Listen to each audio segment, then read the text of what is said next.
আসসালামু আলাইকুম, কি অবস্থা সবার? আশা করি সবাই ভালো আছো। আলহামদুলিল্লাহ আমি অনেক ভালো আছি। তো অনেকদিন পর আসলাম, পরীক্ষা চলতেছিল তো এর মধ্যে ভিডিও বানাইতে পারিনি, আই এম সরি। কারণ জাহাঙ্গীরনগর এই ইউনিটের জন্য আসলে আমার হেল্প করার কথা ছিল তোমাদের। সমস্যা নেই। লাস্ট যে আমি ধরে নিলাম 7 দিন আছে, হ্যাঁ আরো একটু বেশি আছে তোমাদের এই ইউনিটের পরীক্ষার জন্য, বাট আমি ধরে নিলাম 7 দিন আছে। তো এই 7 দিনেই পূর্ণাঙ্গ প্রস্তুতি সম্ভব।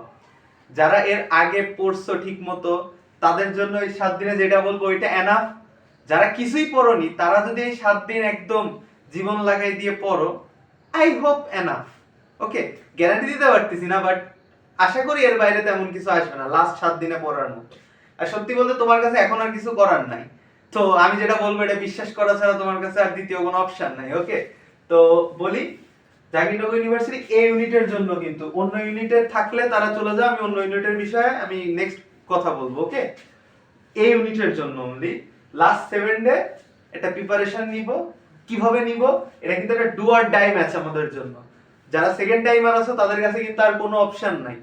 ঠিক আছে, তো তোমাদের এখানে চান্স পাওয়াই লাগবে, কারণ সেকেন্ড টাইমারদের প্রাথমিক চিন্তা ভাবনা থাকে যে আমি জাহাঙ্গীরনগরে পড়বো, কিভাবে পড়বো জানি না, বাট পড়বো।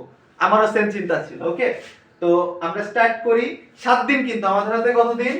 7 দিন, সেই হিসেব করে আমরা পড়বো। এক্সট্রা টাইম থাকলে সমস্যা নেই। এক্সট্রা টাইম থাকলে তুমি হচ্ছে ওই এক্সট্রা দিনে রিভিশন দিও, যেগুলো বলছি ওইগুলাই। আর যদি দেখো যে এমন দিন তোমার কাছে ভিডিওটা গেছে যেখানে তোমার 5 দিন হাতে আছে, তাহলে তুমি 7 দিনকে ওইভাবে 5 দিনের হিসেবে তোমার মতো কম্বাইন করে নিও। ওকে, তো প্রথম 2 দিন ডে 1 আর ডে 2 এটা হবে হচ্ছে তোমার কেমিস্ট্রি ডে। এটা কি হবে? তোমার কেমিস্ট্রি ডে। এইখানে আমি যা বলবো এর বাইরে কিছু করা লাগবে না। আপাতত আপাতত এর বাইরে কিছু করা লাগবে না। প্রথম কথা, আমি ডেসক্রিপশন বক্সে 2টা পিডিএফ দিয়ে দিব। এটা হচ্ছে হ্যান্ড নোট, যেটা থেকে আর কি আমি পড়ছি আমার অ্যাডমিশন টাইমে, ঠিক ওইটাই দিয়ে দেবো, এক্স্যাক্টলি ওইটা। কেমিস্ট্রি এর বাইরে কিছু আসবে না, না না। নোটটা এমন কোনো বড় সাইজ না, ঠিক আছে? তো আই হোপ পারবা। তো এটা হচ্ছে প্রথম কাজ, যে হ্যান্ড নোট এটা যেটা দিছি এটা একদম ক্লিয়ার কাট, পুরো মনে করো ঠোঁটস্থ, ঠোঁটের আগেই থাকবে। এই 2 দিন এই কষ্টটুকু একটু তোমাকে করতে হবে কেমিস্ট্রির জন্য। কেমিস্ট্রি দিয়ে মার্ক তোলা সব থেকে ইজি। আমি প্রথমে কেন কেমিস্ট্রি রাখলাম? কেমিস্ট্রি দিয়ে মার্ক তোলা সব থেকে ইজি এই ইউনিটে। কেমিস্ট্রি যদি তুমি মিস করে যাও, শিওর থাকো ভাইয়া তোমার চান্স হবে না। কেমিস্ট্রিটা মেন। তো কেমিস্ট্রিতে কি 1 আর 2 তে আমি কি করব? হ্যান্ড নোট একদম ঠোঁটস্থ করে ফেলবো। আর মেন বুকের যে এমসিকিউ, মেন বুক কোনটা? আইদার তুমি একটা কাজ করতে পারো যে ওই যে রেটিনার যে বইটা পাওয়া যায় ওইখানে ওই সব মেন বুক এমসিকিউ গুলো দেওয়া থাকে, মেডিকেলের একটা বই আছে, ওইটা পড়তে পারো। বাট তোমার যদি মনে হয় যে না ওই এখন আমি কই পাবো, তোমার কাছে যেই বইটা আছে, হাজারি নাকসারের বই থাকুক, কবির স্যারের বই থাকুক, যেইটা থাকুক, ওইটারই ফার্স্ট পেপার সেকেন্ড পেপার খেয়ে ফেলাই দিবা। ডে 1 এ ফার্স্ট পেপার পড়বা, ডে 2 তে সেকেন্ড পেপার পড়বা। একদম ঠোঁটস্থ, এমসিকিউ এর কোনো অপশনও চেঞ্জ হবে না। ওই এক্স্যাক্টলি হুবহু ধরে দিয়ে দিবে।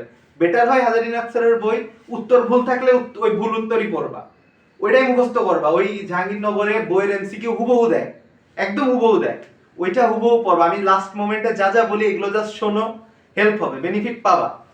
ডে 1 এ ফার্স্ট পেপার, ডে 2 তে সেকেন্ড পেপার। কোনো চ্যাপ্টার বাদ দিবা না, কিন্তু তোমার মনে হবে জৈব জগৎ পারি না, এটা তো কিছু বুঝিও না, বাদ বাদ না।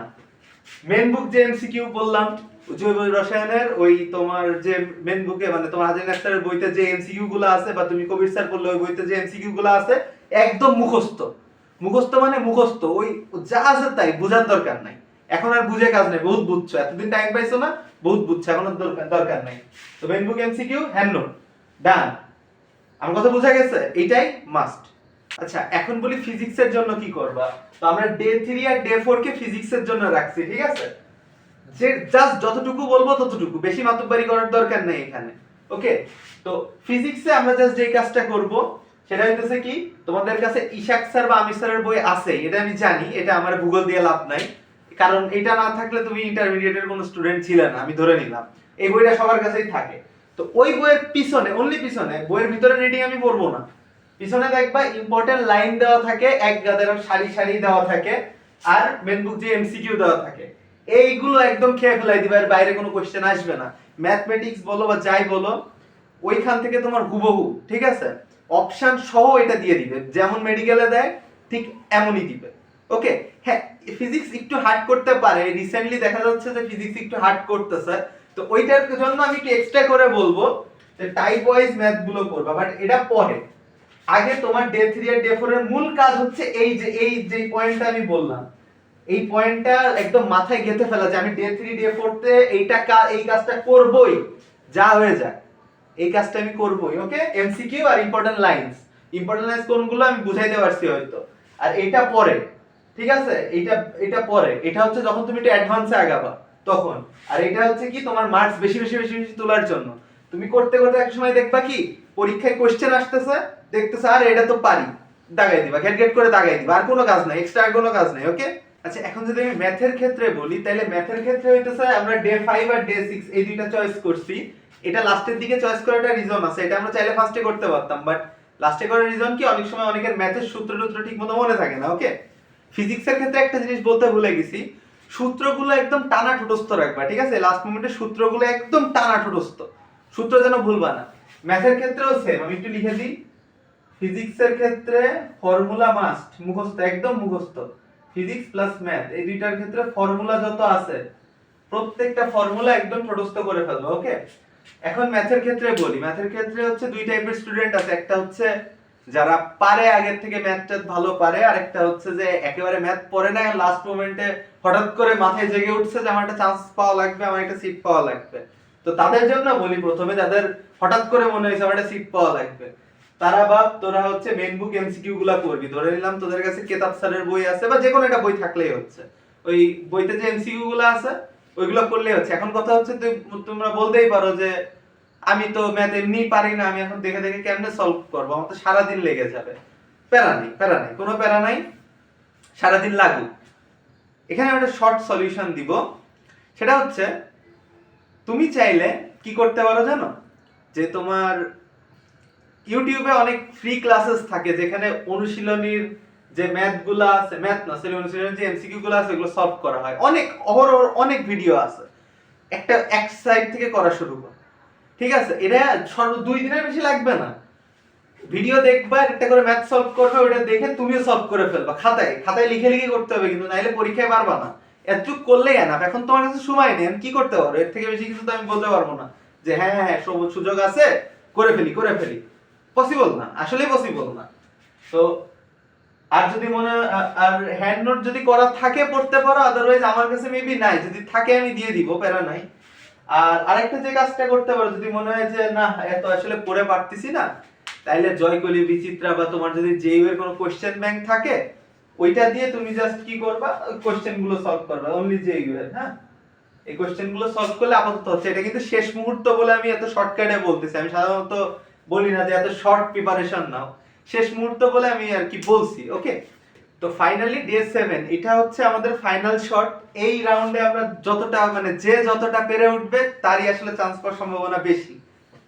প্রথম 6 দিনে তো যা পড়ার পড়ে ফেলছো, তাই না? এখন তো আর ব্যাকফায়ার করার সুযোগ নেই, গিয়ার দিয়ে সামনে যাওয়ার সুযোগ নাই। তো এই ডে 7 এ যেটা করতে হবে, তোমার কাছে নিশ্চয়ই জাবির কোশ্চেন ব্যাংক আছে, আই হোপ আছে, ধরে নিলাম নাই, তো তোমার কাছে তো বিচিত্রা বা অ্যাসপেক্ট এগুলো তো আছে, তাই না?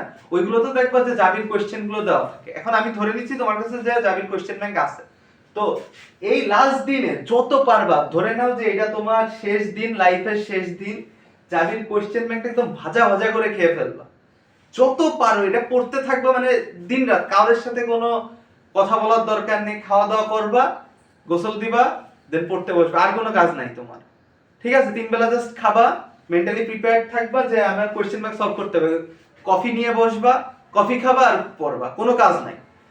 এখন এখানে তুমি বলতে পারো ভাই আমার তো আইসিটি বাকি, ইংলিশ বাকি, বাংলা বাকি, এই যে কোশ্চেন ব্যাংক পড়তেছো না, এতে আইসিটি হয়ে যাবে, শেষ মুহূর্তে আর এক্সট্রা করে আইসিটি প্রিপারেশন নিতে হবে না। এখন ইংলিশের বিষয়টাও সেম, কাইন্ড অফ সেম, যথেষ্ট হয়ে যাবে, 3টা এমসিকিউ আসবে, তো এত প্যারা হবে না। বাংলাটা একটু প্যারা হবে, কারণ বাংলা এক একবার এক এক সিলেবাস থাকে, তো সেকেন্ড পেপারতে যা আসবে ওইটা তোমার কোশ্চেন ব্যাংক থেকে হয়ে যাবে। ফার্স্ট পেপারটা একটু ঝামেলা, তো ফার্স্ট পেপারের ক্ষেত্রে আমি বলবো যে একটা কাজ করতে পারো, যদি মন চায়, আর না চাইলে দরকার নাই, বা কোশ্চেন ব্যাংকে যা থাকবে ওইটুকু করো। যদি মন চায় তাইলে মূল বইয়ের থেকে ধরো কয়েকটা ইম্পর্টেন্ট লাইন পড়তে পারো, বা মূল বইয়ের 3-4টা করে এমসিকিউ দেওয়া থাকে মনে হয়, ওইগুলোই পড়ো। ওকে, এর বাইরে এক্সট্রা করে কিছু পড়ার দরকার নাই। আই হোপ এটা একটা কম্প্যাক্ট প্রিপারেশন হয়েছে, একদম কমপ্লিটলি প্রিপেয়ার্ড হবা তুমি যদি এই 7 দিন এইভাবে ফলো করো, যারা একদম কিছু পড়েনি তাদের এখন মাতুব্বারি করে এক্সট্রা কিছু পড়ার দরকার নাই। এক্সট্রা কিছু পড়তে গেলে কি হয় আমি তো জানি, একবার মনে হবে এটা পড়ি, আরেকবার মনে হবে ওইটা পড়ি, মানে বিভিন্ন টাইমে বিভিন্ন কিছু খেয়াল আসবে।